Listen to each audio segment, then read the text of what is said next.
Good evening. Thank you very much for inviting me to come speak tonight. Having no idea what I'm speaking about, you still invited me, but I guess I'll speak about the one thing I know best, which is Alzheimer's disease.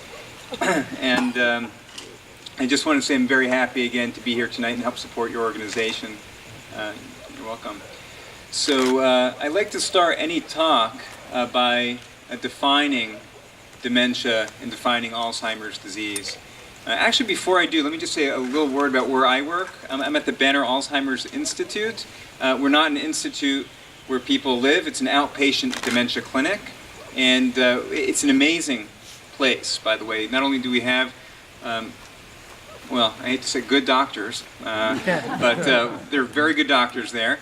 And there's also a great family support team. We have nurse specialists, social workers who help the families cope with the disease and navigate through the course of the disease, because every patient's going to have their own unique issues, and there's a lot of education that the family need to go through the disease process. And in addition, we do a lot of research. So it's really a beautiful place where I am, and I do a lot of public speaking about Alzheimer's disease. But I think this is my first time speaking for a Jewish group, so it's also another honor. So in any event, what is dementia? What does the word dementia mean? Anybody define that word? Forgetfulness, loss of memory. Yeah, something to that effect. So the term dementia by itself is not really a diagnosis. It's a description. It describes a person who's having changes with their brain, with their memory or other aspects of thinking that impair their day-to-day functioning. So they can't keep up with the day-to-day things they used to do because of a change going on within the brain. It describes a person who used to do the shopping, or the cooking, or the cleaning, or the driving, whatever it is they used to do, but now they can't do it anymore because of the change in their brain. The term itself, dementia, does not say why they're having the changes in the brain. There are several different conditions that could affect the brain to cause a dementia. Alzheimer's disease is the most common cause of dementia. So whenever I see a patient for the first time in clinic, what I need to try to figure out is there a dementia present? Yes or no? And if there is a dementia present, we need to try to figure out the cause of it. What is it due to? Is it due to Alzheimer's or due to a different type of dementia? There are several different types of dementia out there. So that's the most frequent question I ever get, and even amongst doctors in the community, there isn't clarity on that topic. So once we make a diagnosis of Alzheimer's disease, then we could go ahead and give the right treatments for it. We're fortunate and we're not so fortunate. We're fortunate that we do have treatments for Alzheimer's disease, but we're unfortunate in that the treatments that we currently have are not cures. We need better drugs, and I'm glad there's a lot of research involved in working on that. But the medications that we do have help slow down the rate of change over time. So if you're slowing down a process that's slow to begin with, it may not be obvious that the drugs are helping, but they do help. And we're fortunate to have them, because patients are better off on them than not on them. During the course of somebody's Alzheimer's disease or other dementia, it's not only memory that can become affected. There are other aspects of their being that can become affected. Their visual spatial ability, their ability for judgment and reasoning.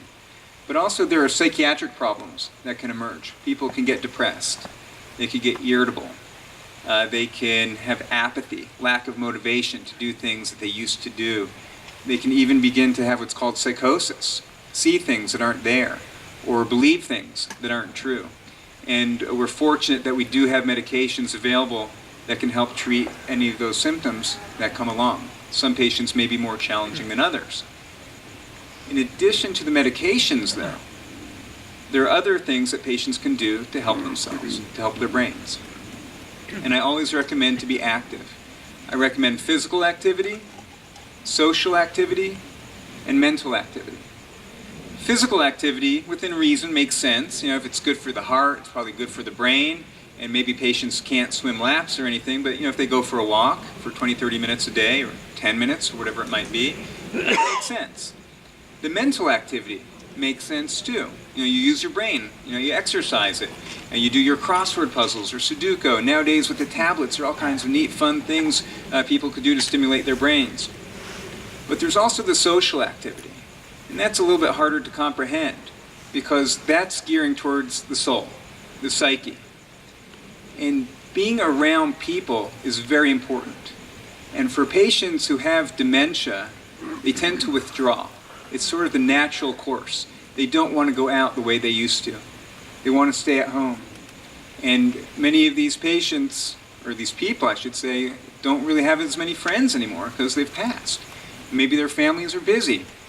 And it's really nice to be able to offer these patients activities and things that they can do. And for many of my patients, through their churches or their other organizations, they have their support. And now through SmileOnSeniors, not now, for the past several years, I'm able to offer my Jewish patients Jewish support. And so it's wonderful that they're there, and I commend you, and may you prosper.